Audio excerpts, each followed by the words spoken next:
You're listening to the Paranormal UK Radio Network.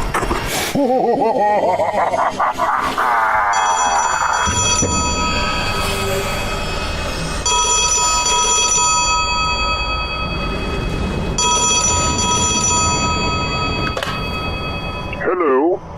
Is that the famous astronomer, Sir Patrick Moore? It is, very much so. Any news on the space front? Quite so. Elon Musk has just designed and developed 5 gigantic, state-of-the-art rocket ships. All members of Parliament, along with the American Senate, have first-class tickets aboard them, you see. They're told they're going to the moon. Told? Where exactly are they going, Sir Patrick? The new anomaly discovered recently, astronomically. A huge black hole.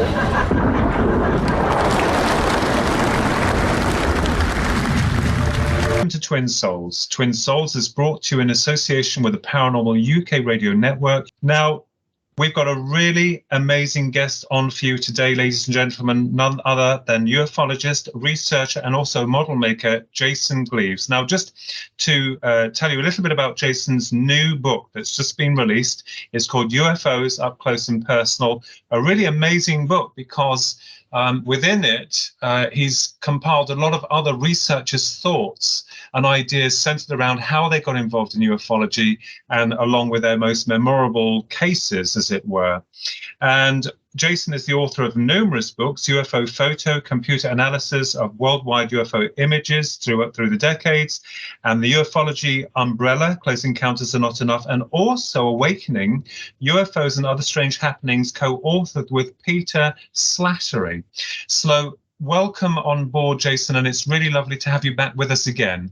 It's my pleasure, guys. It's always really nice to speak ufology with fellow people in the community. Yeah, and you know, your work is so, I mean, I don't know where you get the time because you're a UFO analyst, you know, you're an author, you're also an amazing, incredible model maker of sci-fi memorabilia. And artist. An artist as well, too. So, I mean, I think our listeners need to know a little bit about how you, first of all, got involved in UFOs, Jason.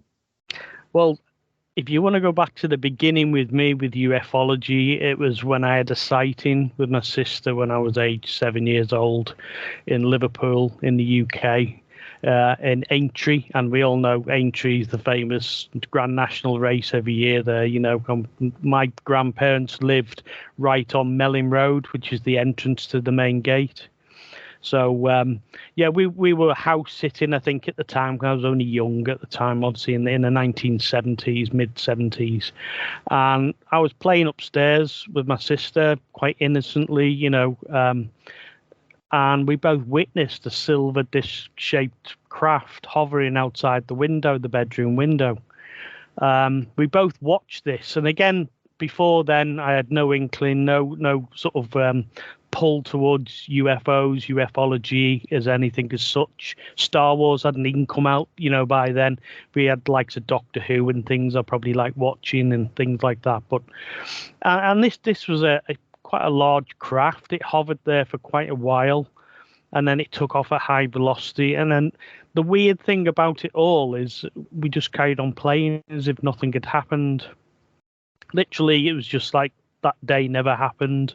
We never spoke about it or anything else. And then only many, many years later, when I started to get into ufology again in more depth, it's when my sister really asked me. She said, you know, she come up and we were having a drink, I think, and she said, do you remember when we saw that craft together, you know, in Liverpool when we were young? And I sort of slowly got the recall, the memories, and it started to come back. Whether it was a missing time incident, you know, quite possibly. And that was really as I sort of fell into ufology then, you know. From then on in, even though I'd forgotten the incident, I was sort of blown away with anything unexplained. You know, Arthur C. Clarke had his show out. Oh, yes. Mysterious World. I'm sure you all watched it the same. Yes. Brilliant show. it did everything from Bigfoot, ghosts, UFOs. It was everything we wanted, wasn't it? Served up on a plate. Yes. Yeah. And then I would buy within pocket money, I'd buy all the latest Unexplained magazines. Again, I see you smiling because I know you were doing the same thing. And again, it was before the internet, so if you wanted to read books, you had to go to the library, or you were gifted books, or etc. And and then I got into it more in that way, and then strange things happened throughout my life, obviously, up and down, unexplained things, that you sort of at the time that they're all weird and wonderful things, but you think you just carry on with life, don't you, really? Yes. The interesting thing, before we move on, the interesting thing you said, Jason, was that's quite true about when you and your sister saw the UFO. It wasn't spoken of, really. It's the same that happened with us. And I think many people, you yourself being a researcher, you understand a pattern that even way back then, people could not talk about them because it was taboo. And it wasn't just that. It was like this kind of haunting melody of silence that you'd seen it and then you carried on playing, as you said. It's like when we saw ours, we carried on with the day as if nothing had happened, but it had happened. It's very strange. I'm so interrupt you on that, but that's very haunting. You find that in a haunting aspect. If you actually had time to sit down and really think about it, it does bother you quite a lot, because of the impact of a sighting like that. I've just seen it with other people and experiences, etc. The impact it has on their life, and I just carried on at the time. Yes. So yeah. And also, you're right about the time. You wouldn't know, because as we know as children back then, we didn't have watches. You didn't really have a watch or timepieces. We didn't have mobile phones or things like that. So very interesting. I think, Jason, that is a very valid point. And I understand with you and your sister from seeing this UFO, there are always elements of high strangeness that we are now beginning, as with many researchers like yourself, to understand that there is much more involved with this phenomena. And of course, this was where you primarily found the real, gumption to go out there and start researching this. So, I know that you were in the RAF, wasn't it? The RAF, you were in the RAF, you were there. And leaping forward to March 93, there was other strange things that obviously happened leading up to this. There was an actual point where before I was posted to RAF Cosford, where an incident happened. I'll tell you about that in a minute. But leading up to that, it was the Gulf War that I was involved with, the first one in the early 90s. And I was based at RAF Coningsby, which is in Lincolnshire. And I was on Tornadoes, F3s, and working on those. Skipping around the bush, I had a bad time of it when I came back and things like that. And I had missing time at home, and I also had a grey in the house. So you're the first person I've told this to publicly, if you know what I mean. We're very honoured for you to actually reveal that to us, Jason. That's quite interesting. Very interesting. So let's go back to this grey that, because I know both Ronnie and I know that you're a man of your word, and the stuff that you're involved in is absolutely incredible. Jason's integrity is paramount. It's incredible. This grey, can you explain a little bit more about the sighting of this grey? All I can remember at the time is I can remember feeling fear all of a sudden. I got this fear over me, and I was thinking, what? I was in my own house, safe place, really, really late at night. The lights weren't on, just the odd light in the living room, the TV, etc. But all I can actually remember was there was a doorway from the living room into the kitchen, and it was slightly ajar, probably about 12 inches, I would say, ajar. And I can remember looking around the living room, wondering why I felt this fear, of what was actually going on. Yes. And when I looked out towards the kitchen, I can remember seeing a dark figure. It was a dark, small figure in the doorway. And you know where you're trying, in your own mind, you're trying to come to terms with what you see, and you're thinking, no, there's nothing there. I'm in the house on my own. Yeah. Yes. And you go over all these emotions, etc. And I can remember going up to the doorway, looking in, and it was a small grey. But it wasn't your typical type of grey with the large, elongated almond-shaped eyes. It had human eyes. But, very interesting. Yes. But quite small. But I don't know whether it was definitely some sort of entity being that was there, and whether they were kneeling down on the floor, which gave them the impression of the height, or it was their height. But after that, I think I had about 7 hours missing time. So you yourself would be, people have different names for it, an abductee or a contactee, and I know that you are a contactee because you have this amazing ability in being able to summon UFOs, or you're in close proximity to them, because, ladies and gentlemen, Jason here actually does a lot of sky watching in his own backyard, very peaceful. And I have been witness and seen most of these films that you've caught that are quite incredible with unknown craft.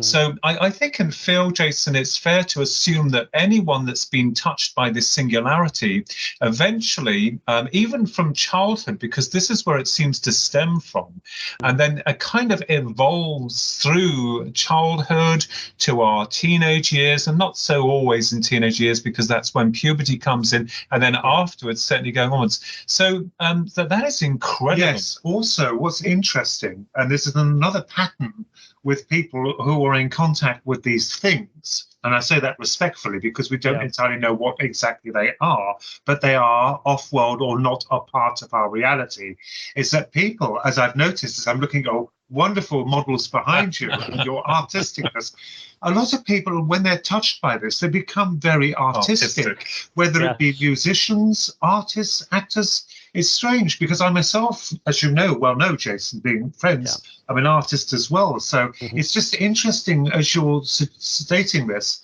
that there's a lot of, I think, goodness that has come out of this. Although when we talk about these, it is sinister, it is dark. Yes, the entity you saw, it would have terrified me. When you were relaying that to us, I felt my skin crawling.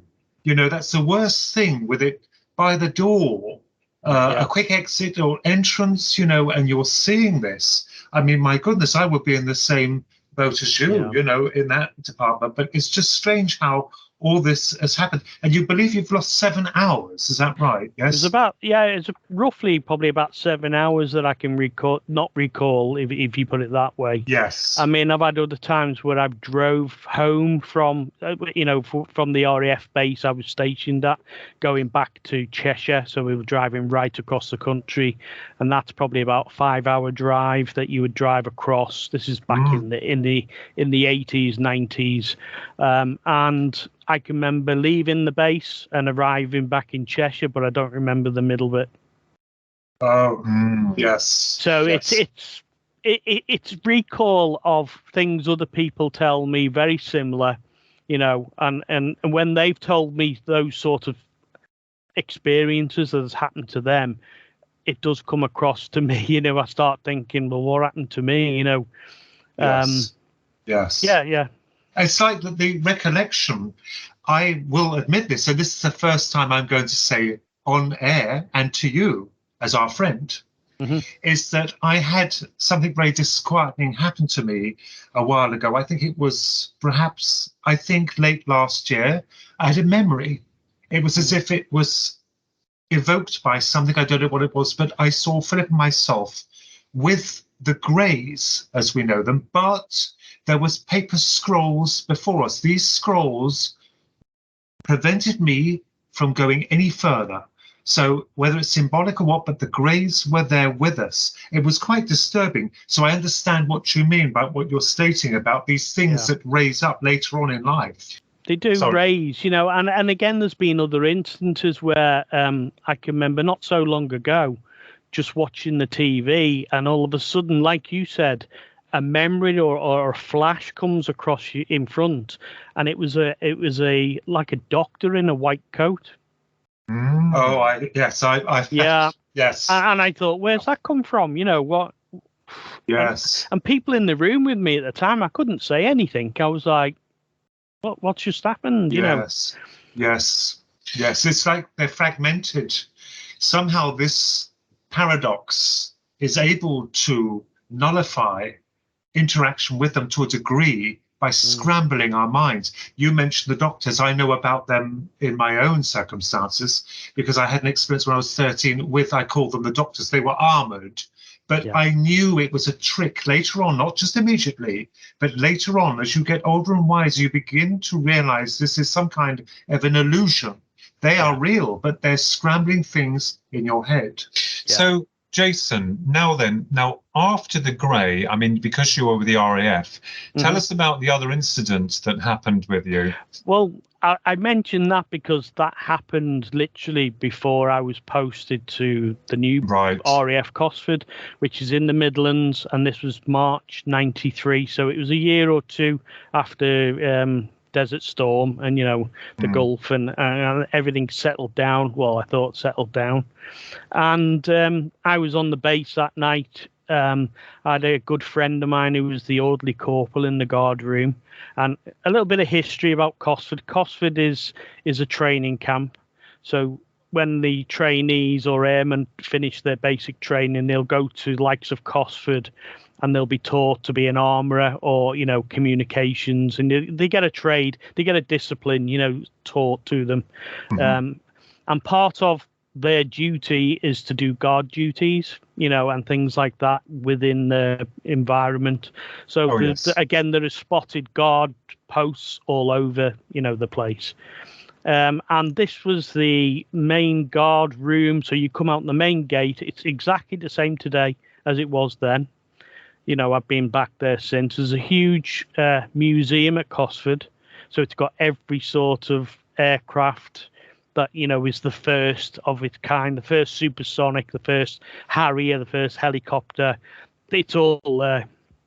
And the part of this young airman's duty, who at the time was on the guard post at RAF Cosford, which is, you know, again, I think it's in the first book. I actually did the images and wrote about it there.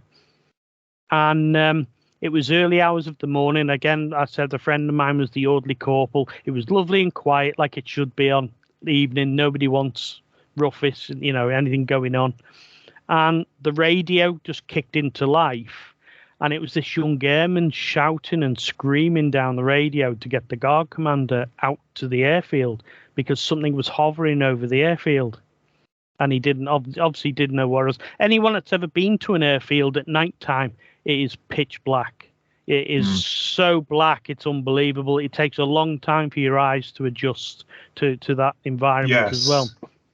So upon hearing this, the guard commander, the military police and all the other guards literally got in the Land Rovers, Sherpa vans, etc., and all drove out to the airfield where this young airman was. When they all got there, they all witnessed this huge triangle-shaped object hovering just over the runway. And it wasn't just the lad. I mean, they all, because all the documents were released not long ago by the MOD with the, you know, not long ago when they released all the UFO papers. So you can see the reports and everything there. But this thing, obviously, it went off at high velocity, shot off. A nearby RAF base called RAF Shawbury, which is about 20 miles away from Cosford. There was the on-duty air traffic controller, the weather ops people that were on duty that evening, late evening, and a craft of similar description came in over the base. They're the same, not long after Cosford. I'm saying it's the same, but we have to say similar. Absolutely. It came in and it was firing very thin lasers down towards the ground, as if it was actually looking for something. That was the impression that they got. And then they took off at high velocity from there again. But throughout the UK that evening, throughout different, locations, it was seen, or craft again of similar description, was seen by on-duty policemen and members of the public. So it's quite a big sighting of that time. Yes. But it was more touching for me because it was not so long after the Coningsby, the Grey, and it was still a bit raw in that respect. There's things like that. Then obviously when I was working at aerospace in Chester on the Airbus, working after I'd left the Air Force, building the Airbus wings, that's what I did there. I can remember leaving the factory a night shift, again, an airfield again, so you're not talking an awful lot of people on the airfield. But within the factory, the friend of mine at the time, he was quite clever. He knew where to clock off on the machines to beat the rush, when you clock off in the morning. But the way to get there was via the airfield. So we'd go out of our building, up the airfield runway, by the Perry track, and then back into the factory, and we beat everyone clocking in to get out, And we were walking up. We got so far up, pitch black again. We were talking away, and all of a sudden there was a bright light above us, like a spotlight. That's the only way I can explain it, but it was brighter. But you could look at it, but it didn't hurt your eyes. But it was so bright. It was like, I remember looking up like this, walking, and then after so many minutes, it just went. It seemed to disappear. And as I got further along, I actually turned to my friend and said, "Did you see that bright light then?" And he looked at me and he went, "Yeah, but I didn't want to say anything." So we're back to that again. It was around, people didn't want to talk of strange things. Yes, but especially in that kind of department, yes. Yeah. And one other instance of missing time, which I think, again, is quite apt to what we're talking about, is I take my two dogs for a walk every day. Sometimes I'll take them on a long or a short walk, depending what time I've got to take them. And where I live, outside there's a reservoir, so I can walk up the reservoir. It's a 20-minute walk and then back in. The dogs are happy and all that. This time I said to my wife, I said, "I'm just taking the dogs for a quick walk. I won't be long. I'll be back." Went up. I got to the top of the reservoir, and in the distance I could hear a Chinook helicopter, which was approaching. Somewhere over Chester way, I think it was coming in from there. And I thought, deliberate sound, I know where that sound is because I used to work on Chinook, so they're very deliberate, twin rotor helicopter. Yes, we have them over here. I think they've got a very distinct sound to them. Yes, they have. They have, very yeah, distinct. And I could hear it, and I thought, oh, great, I'll get a video of this. It was actually coming right over my head, literally, a couple of 100 feet. The dogs were getting excitable, I remember.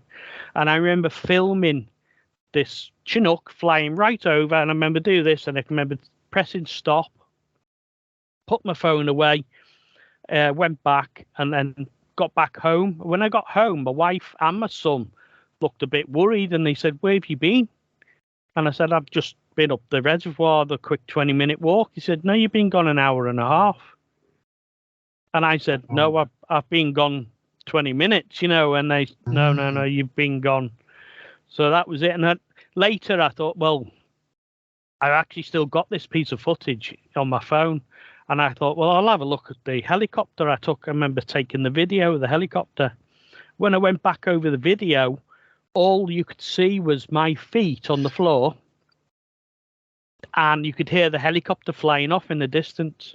Yeah, and I remembered. I remember distinctly you contacting me and letting me see this. Yeah. So again, I remembered that, and that was rather chilling. That's very strange, isn't it? Yeah, and really weird. You see, I think that for you, Jason, I think for a lot of people who have had these UFO, and it does encompass also elements of the paranormal, because they seem to be central to the experience at some point, i.e. when a UFO has been seen, voices are heard.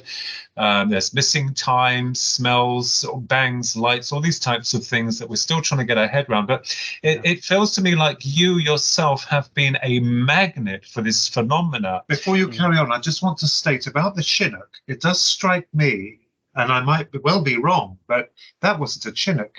Something in your mind was placing the sounds and the images of something that. else. Yeah, It was something else. It's this meddling again, which we're talking about, weren't we? This mimic, or making you sit. But how strange that your camera, you would have focused that on there, but it showed.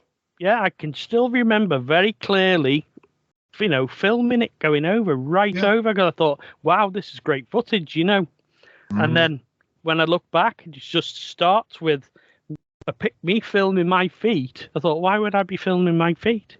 You can see the dog leads with the dogs on the end still, and then you could hear it in the distance going away, flying away.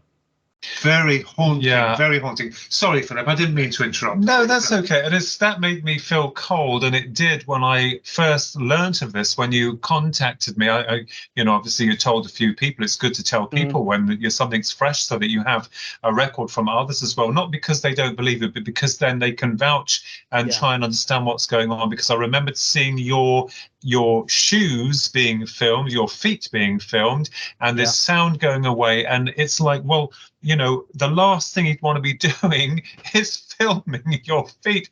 And, do you have any recollection at all since that period of time, any memory or anything that's come forward with regards to what may have actually occurred, other than, seeing a Chinook or, seeing what you thought was a Chinook? The only thing I can put down to more lately towards that is really the increase in me seeing craft. Yes.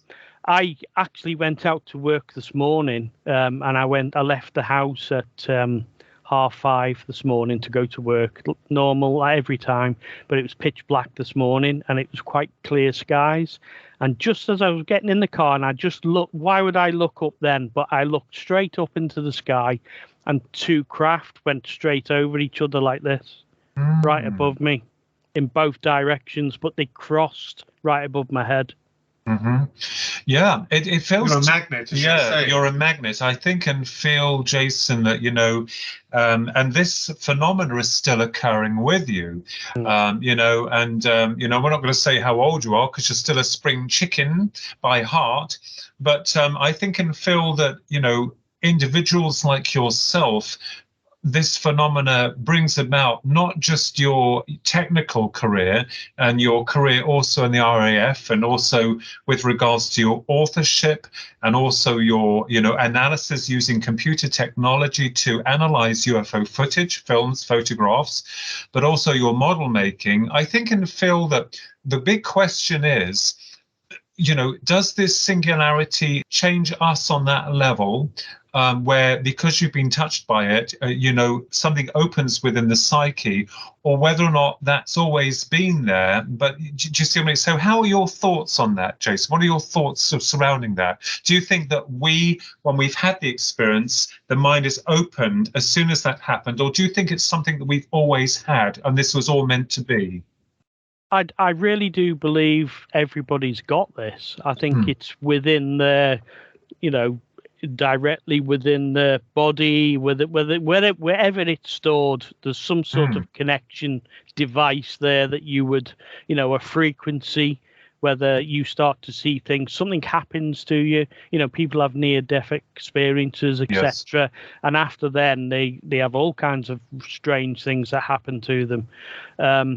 I really do think, since probably the very first time that I can recall, now whether anything happened to me earlier again, I don't know. There was an instance, I just think stuff comes to me all the time. When I was a toddler, I don't remember this, but I can remember my mother talking about it, and my sister is probably about a year and a half older than me.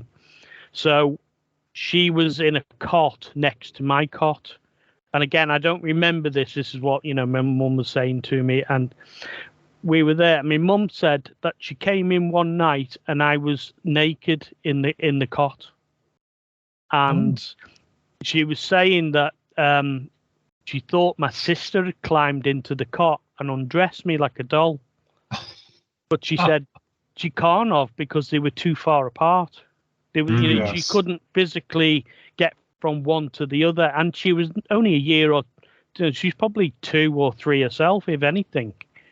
Yes. So it's another strange Yes. thing, In relation to that, there's something very similar. When Philip and I, we were toddlers, we lived in Bignor House, within the property of Bignor House in a cottage. And it was off-road. It belonged to these millionaires. Yeah. It was off-road, and we had the cottage there. And there was no one else in the house. This is me and my brother and our mother at the time. And she'd lit the fires and put us to bed, and she could hear all this running around. Like children running backwards and forwards. She was so annoyed. And she went upstairs to tell us off. And she saw us tucked in our beds. We couldn't tuck ourselves in our own beds. We were fast asleep. And she relayed that even recently. I mean, there was another instance, strange, that I look back and think, wow. But at school, secondary school, and it was my first year, I remember. So I was probably about 12, something like that, I would say. I've never been brilliant at maths, No, I haven't. It might be okay at drawing a picture, making a model, but maths is not my strong point. Nor mine. No. And we were in a maths class, and the teacher started teaching us about nodes. About nodes in mathematics and things like that. And it was like an algorithm type of thing. You would actually come up with the explanation of how to do it and everything. Yes. And he would give the class on the board maybe 10 examples, and you had to work out and give him the answer. And I sat down and I just went bang, bang, bang, bang, bang, and wrote them all out. And I went up to the teacher, and he thought I was cheating at first. And I said, no, I'm not cheating, And anyway, so he gave me 20, and the class was still working on the first 10. Now there's like 40 people in the class, so they're all doing. I went up because I thought, I'm not sitting here. Just gave him to him, give me another 20. Before they'd all finished again, I was back again with the other 20, and they were all done. But story of that is, long story short, is now, when I went to the crop circles in Wiltshire, we talk about the crop circles with the stalks, and when they're actually broken, the nodes. Yes. Oh, yes. my God.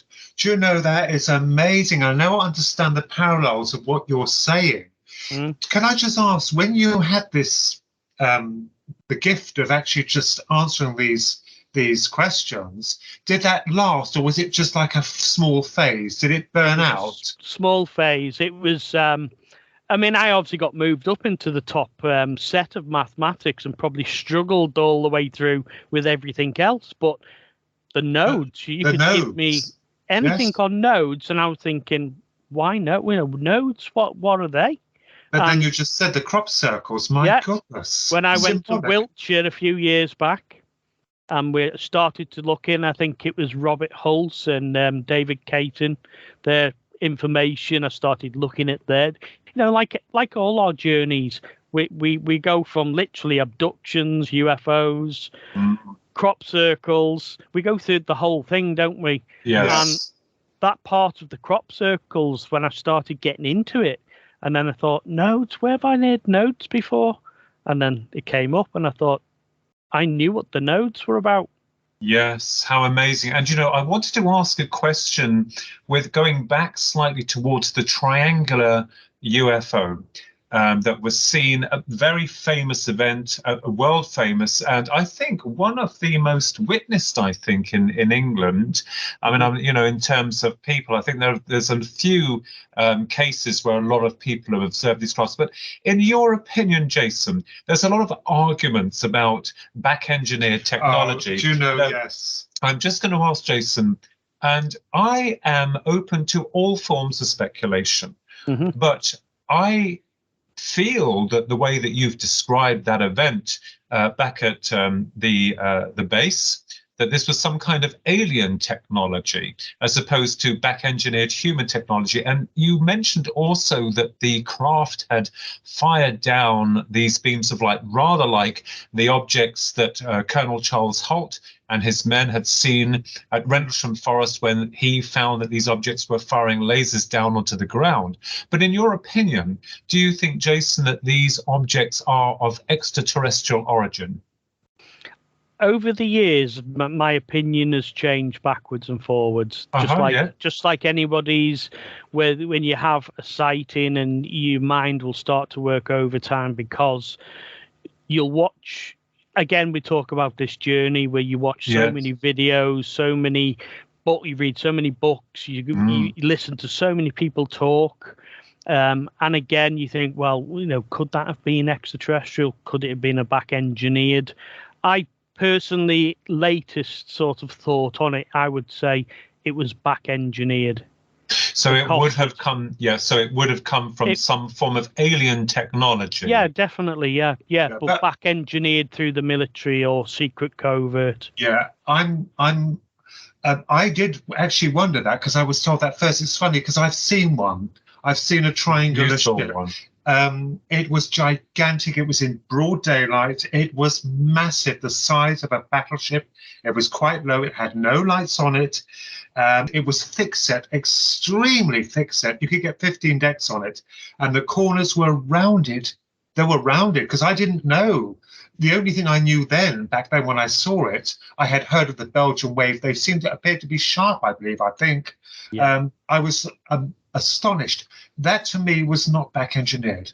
I knew there's some reasons behind that, or is that the military, I mean, they're very smart. Yes, very smart. I wouldn't knock them for anything, but they would not fly super secret aircraft over a civilian airspace. They just would not do it. No. And that kind of technological clout, it looked as heavy as iron.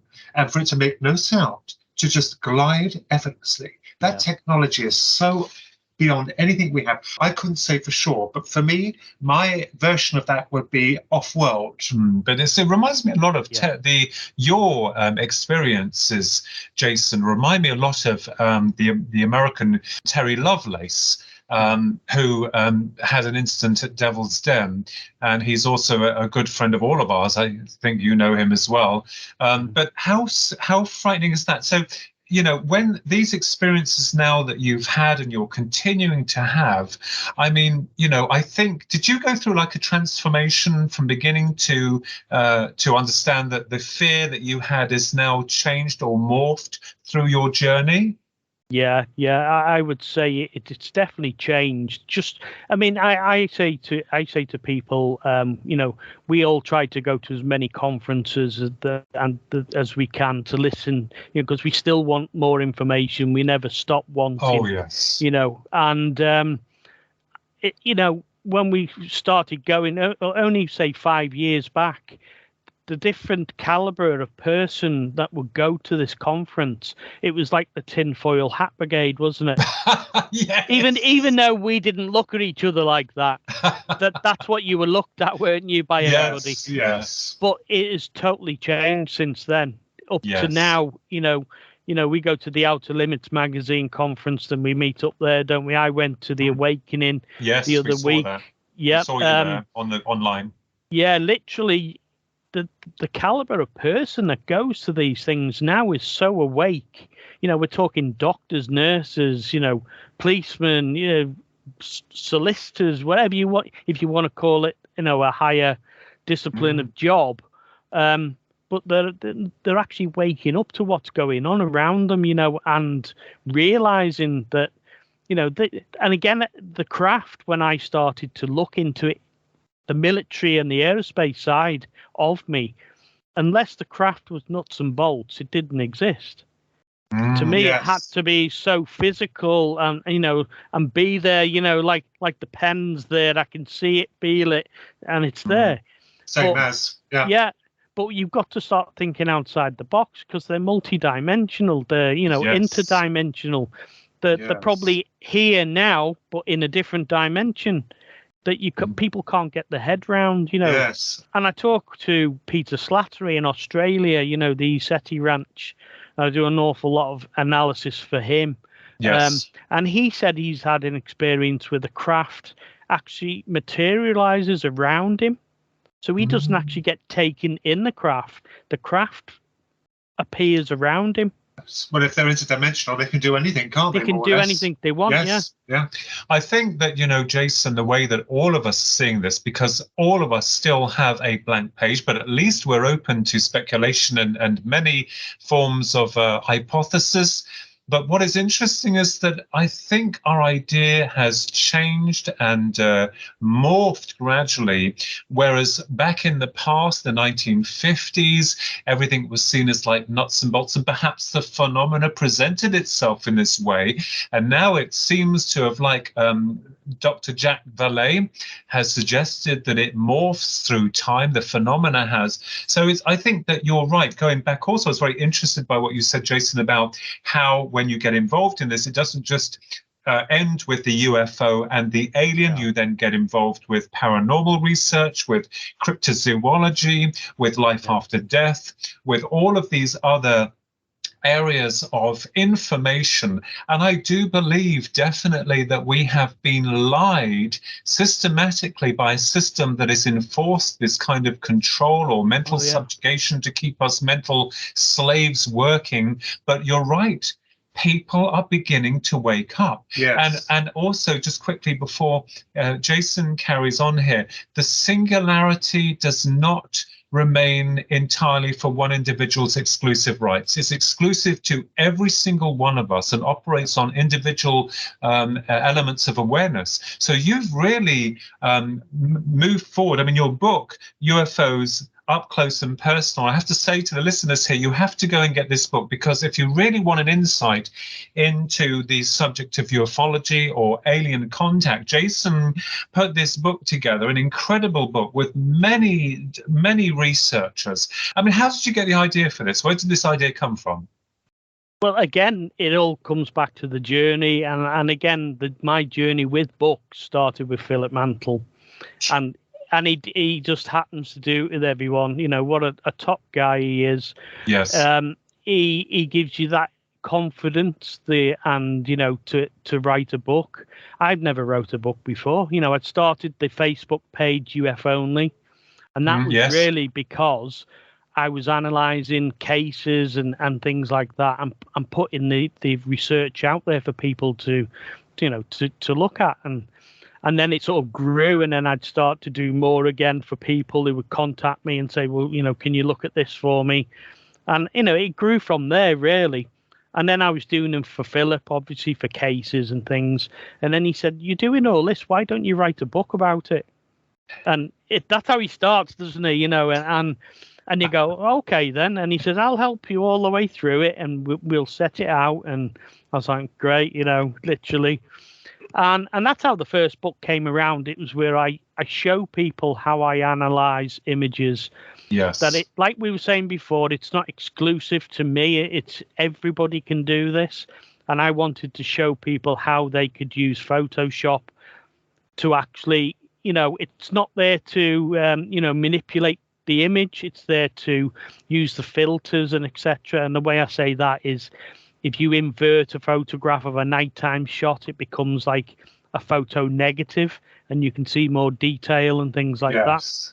Yes. So that I wanted people to do what I was doing, because it's not, you know, down to me in that respect. And, you know, I have to thank you, Jason, as well, because I will inform our listeners that Mr. Jason Gleaves here was instrumental in helping to analyze a case with ourselves on the 9th of April 2016, with the images that our niece had filmed on her mobile phone, you know, before the UFOs arrived to me and Ronald in triangular formation, although they were separate lights in a triangle. They weren't a triangle, but they were set out like a triangle. So we have to thank you so much, because that was amazing. And I think because, you know, when you've got nothing to hide, you want people to see it. Help me. Yes. And then, you know, and you did. So there's also something else these things do, which is quite startling and remarkable, is when we saw the last incident we had was 2016. We've seen nothing more nothing. Were the three balls of light above our heads, 90 feet up. What they had done, they had somehow stopped time, but not mechanically. They somehow, what I mean by that is by the watches, everything carried on. They had frozen the area. Yeah. We only worked this out afterwards because when we spoke, our voices were muffled as if it was snowed heavily. And also, there was no cars, nothing. You could hear a pin drop until they went. And that was all. And then it all came back. Yeah. Oh, that's right. Yes. Everything, after a while, the cars, people, as if for that moment, as Jenny Randall's coined the phrase, the Oz factor, they had frozen time somehow, not in a way we imagine, but in a way of suspending everything else, the world outside it.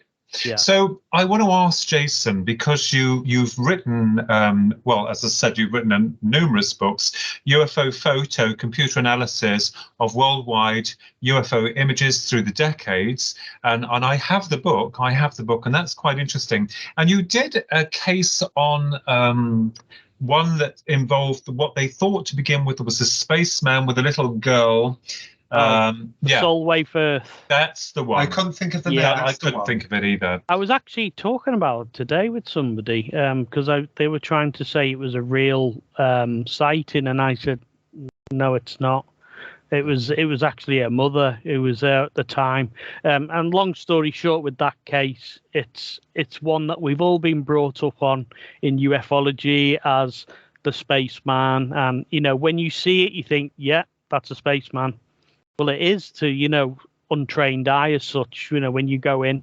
If you actually look at the facts, take a step back and look at the facts and go into the detail of what other images were available at the time, and when I actually ran it through the Photoshop again and changed the filters, you could see that it was the back of a woman.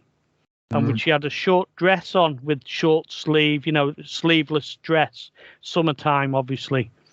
And if you step back and look at the other photographs that are available but weren't published, you can see that it's the girl's mother wearing the same dress. Yes. So she was present, obviously facing away. And somebody said today that, again, when I think the guy who took it was Jim somebody, I can't remember, his name was Jim, took the photograph of his daughter. And he said he couldn't see anything behind her at the time. And I believe he didn't, because the camera he was using at the time didn't have a viewfinder. It was one of those snap, and if you got lucky, you got a good photograph. That type of...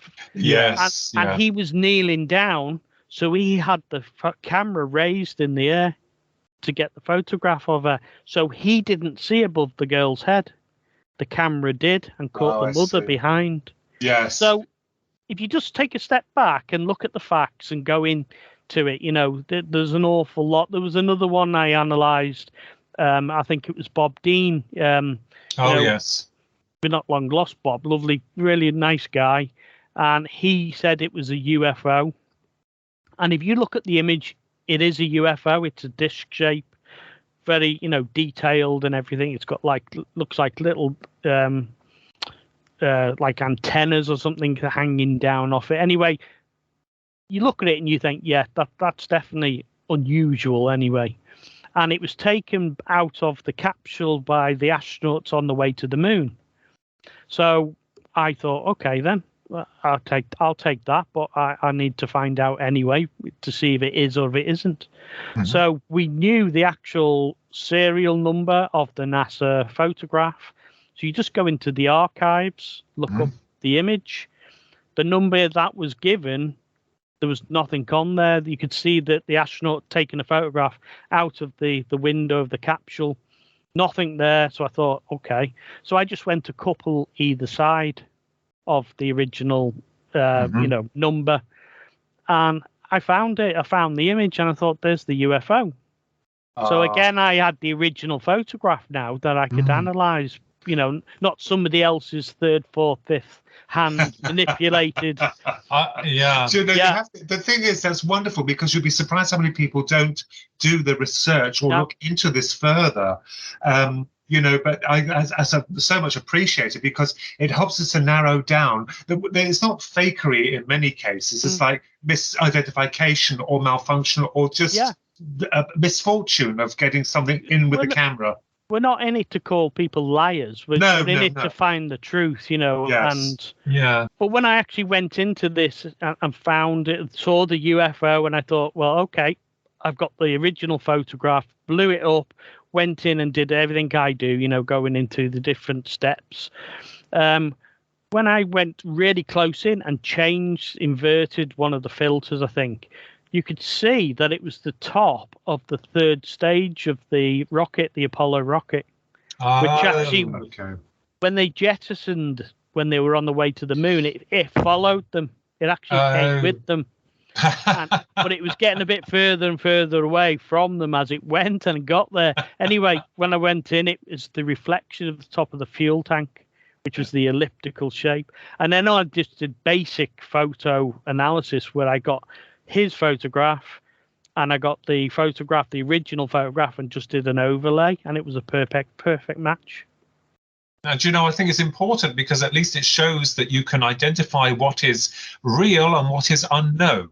I think that's important, that you will have hits and you'll have a lot that are not hits. And I think that testifies to the fact that the software and your keen eye and the technology is right. Yes. And also, with YouTube, what annoys us, and yourself especially, I'd imagine, that there is a lot of skullduggery going on with CGI, cheap, and I'm going to say it, cheap CGI effects. I mean, that completely blanket YouTube and the like. There are some genuine. What you said there, the Photoshop, I remembered just a brief incident that happened to me.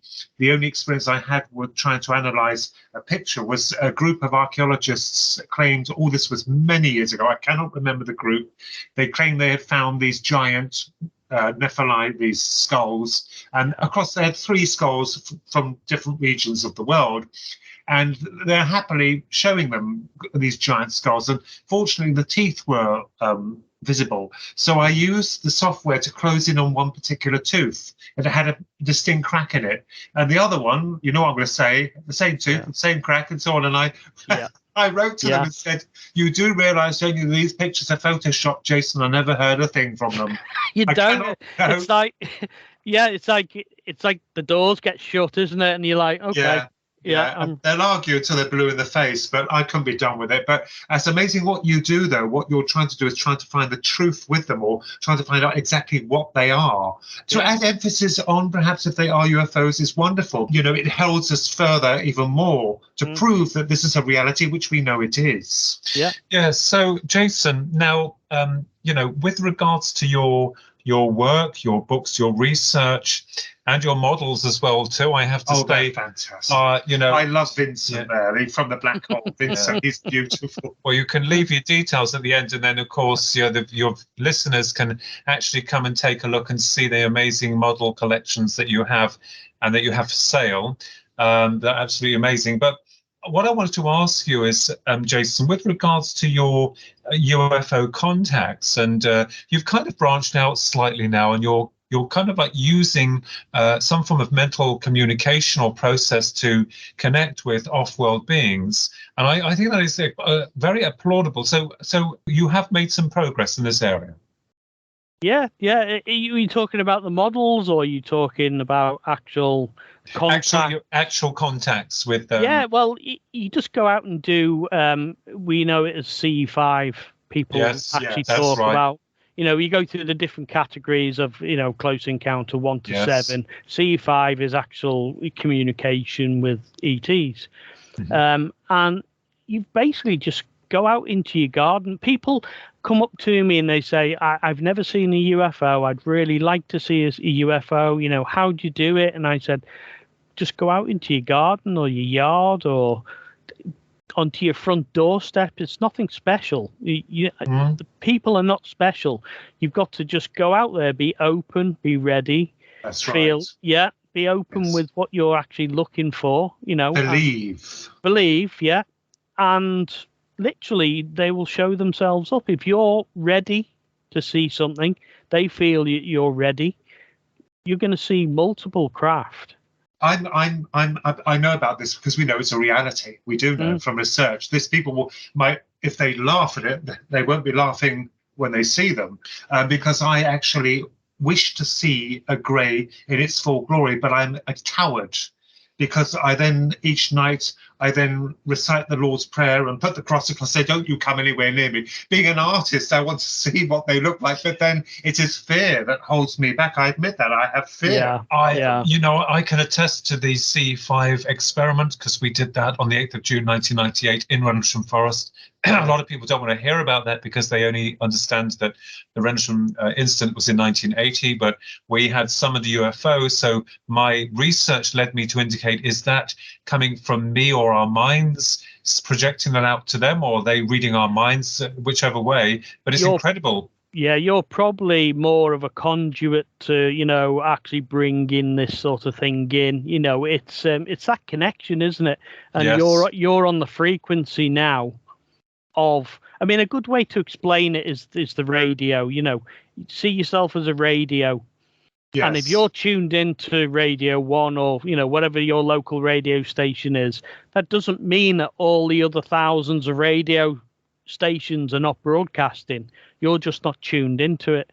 So That's when right. you go out and you're tuned into the UFO or the frequency of that UFO, then you're going to see it. But then the people standing next to you are not going to see it, because they're not open to the frequency. And that's when I talk about musicians and people like that who are actually open. They can read music to different frequencies, and they're open to that, so they can actually see things.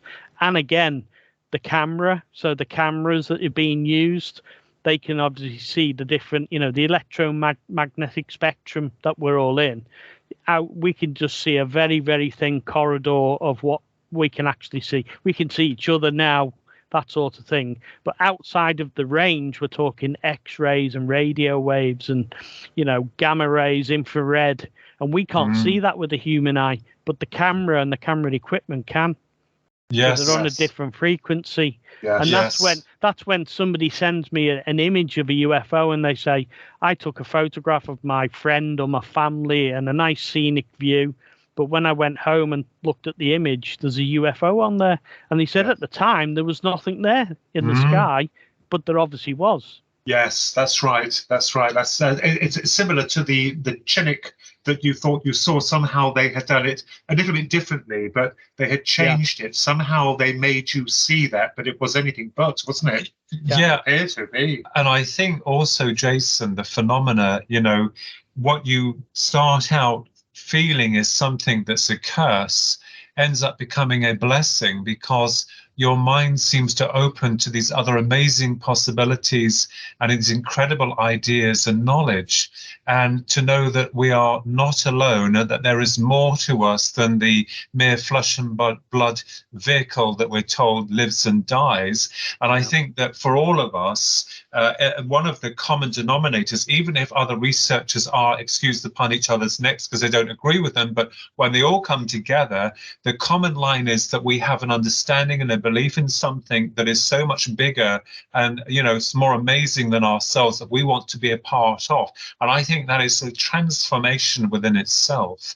Most definitely. I think also we have to look into the fact that, are we dealing with benevolent things or the reverse? Well, it's like anything. Yes, I think you have the good, the bad, and the ugly. I think it comes like us. The yin yang, isn't it? So yes, that's right. There is always going to be the good and the bad. You'd like to think that the good is actually looking after us against the bad. So, but you do hear that people have good experiences, and you do hear people have bad experiences. Yes. And it's whether the good is, whether it is a good experience, because, these sometimes people are told about nuclear wars and things like that, and shown things on screens of, massacres and horrible things, But is that a good thing or is that a bad thing? We don't know. It's how we interpret it. I gather what you say. It's how we interpret it. Yes, now, that's right. we are slowly coming to the end of the show, but what I wanted to ask you before we, find out about, your models and things, how did you get involved in all this amazing model making? Where did this all come from? Only a few years back. I mean, obviously, I'm a carpenter by trade and aircraft paint sprayer, finisher, you know.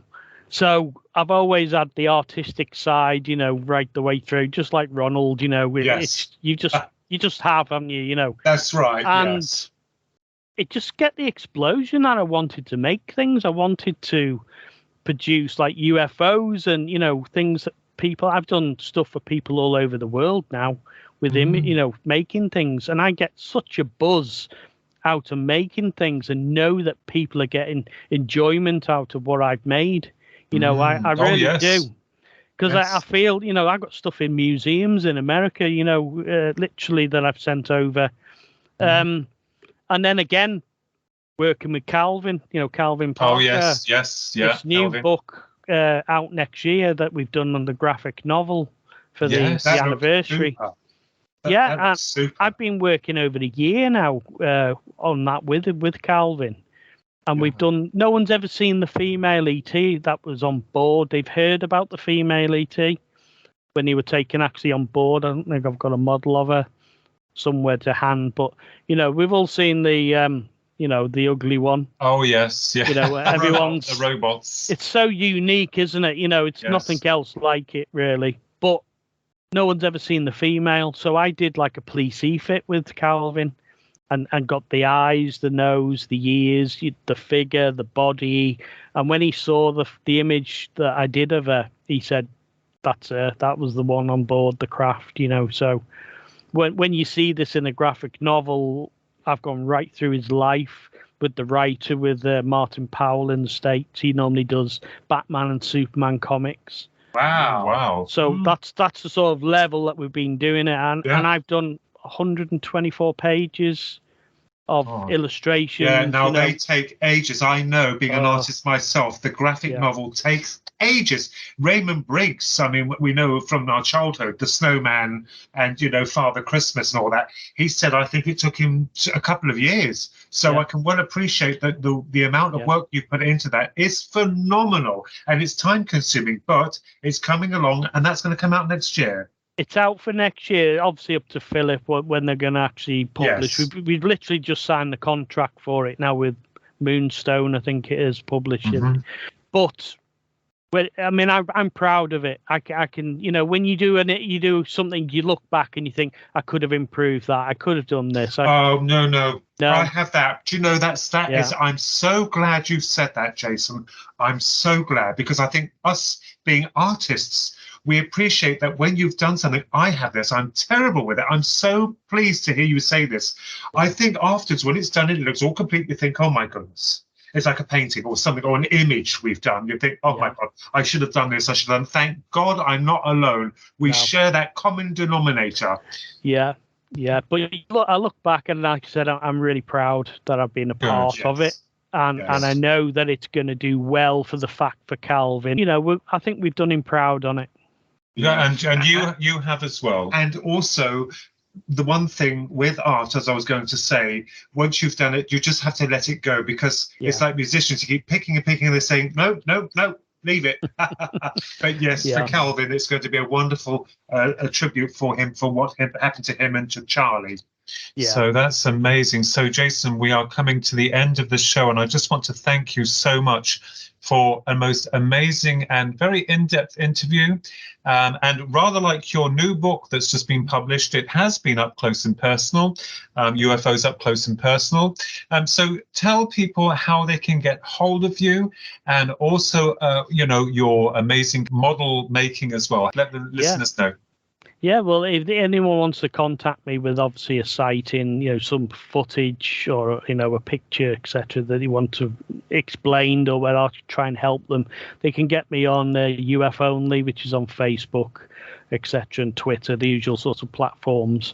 And any of the books, if they want any of the books, they're all available on Amazon or through Philip Mantle, Flying Disc Press. Wonderful. And you know, that just leaves us to say thank you so much, Jason, for an enjoyable interview. And also, our listeners, go out, check out UFO Only and Jason's work, and also, as well as his new book, UFOs Up Close and Personal, published by Philip Mantle's Flying Disc Press, available on Amazon. in major formats, in Kindle and paperback and hardback.